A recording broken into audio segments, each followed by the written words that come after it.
Hi, this is Rich and Charlie, and we're back with exercise 14, which is the budget worksheet, which is on page 132 of the workbook.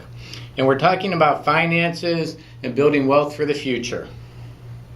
You know, one of the things, Rich, thank you, one of the things that we don't realize going from military to civilian life is that in the military, you don't have to think about a lot of the financial parts or aspects of your life.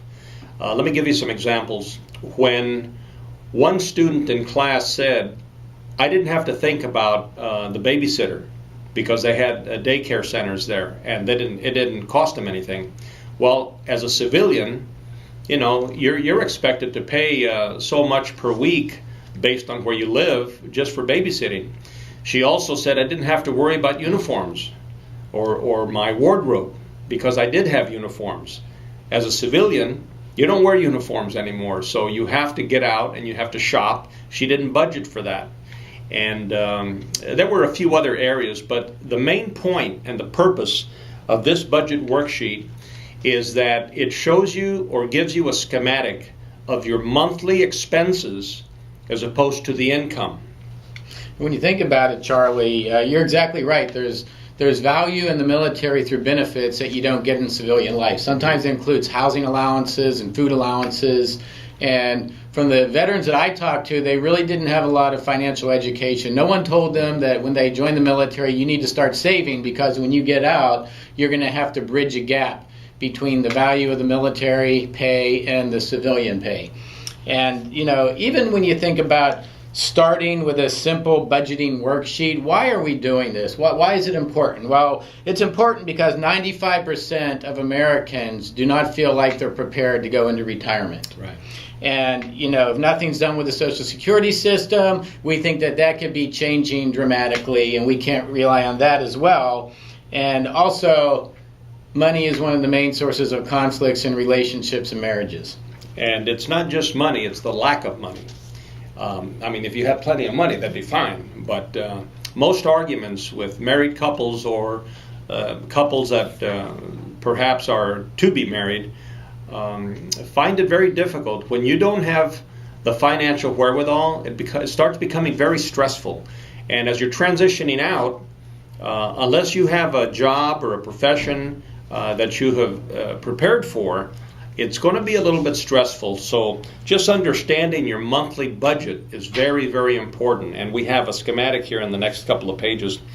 Now, one of the other things that Rich mentioned, 95% of folks at the age of 65 are not necessarily where they thought they would be. And let me tell you something, that is very, very, very true. So when you're younger, start putting money away and start letting the interest start accumulating for you so that when you are 65, 66, 67, you don't have to be as stressed out. We are going to actually encourage you to become sort of your own personal expert in financial planning. There's many, many resources out there.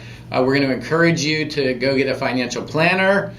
In your networking list, you remember from the last exercise, identify some financial planners that you can network with. There's books, there's tapes, there's even free services available to help people plan their financial future. And that is because we're learners and we went through lifelong learning and education. This is one of the areas where we would like to encourage you to become a learner because the laws are always changing, opportunities are always changing. And you can see on pages 134, 136, 138, 140, we have a very simple financial planning worksheet. And we want you to fill the worksheet out. If you're married, we'd like you to get with your significant other and talk about your financial situation. You're creating a baseline so that you can identify some short-term, mid-term, and long-term goals on page 140.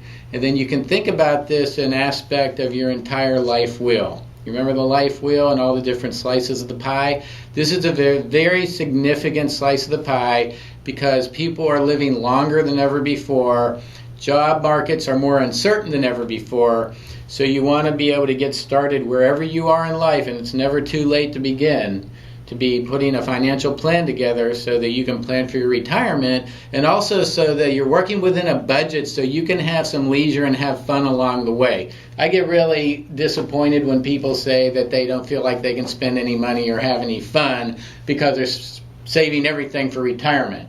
And the fact is, if you put a good financial plan together, you can build in some additional money for leisure activities. It doesn't really have to cost a lot, so that you can have a balanced life and you can have some fun as you're working towards retirement. Right. One of the other things, Rich, and thank you for that, when you establish your bank accounts as you transition out, or if you're out already, go to your banker, wherever you do your banking, and just talk to them about financial planning. All banks have certified financial planners that can guide you, and this is part of the service that they provide to you. One of the other things that Rich mentioned is that if we, all of us, if we do not harness and secure our financial picture, we start using credit cards. And the number one financial problem in America today is that people are so overextended on their credit cards. They're maxed out, and the average number of credit cards that people have are 8 credit cards, and most of them are maxed out. And so you start thinking about, if you've got a $10,000 limit and you've got 10 cards, that's $100,000. And so we need to be very, very, very careful. You know, Charlie, the use of credit cards creates a vicious downward spiral of debt and more debt and more debt.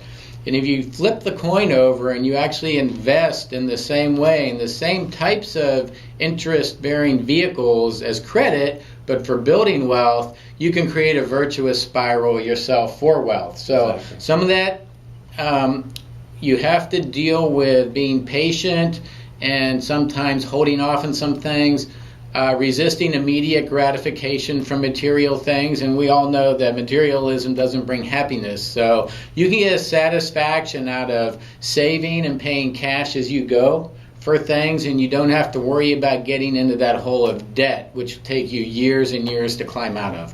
If you're already in that, then we want to encourage you to get on a plan to start climbing out of it right now. There's always hope. There's always hope for a brighter financial future, and it's time now to start filling out this worksheet and go find a good financial planner that can help you plan your financial future.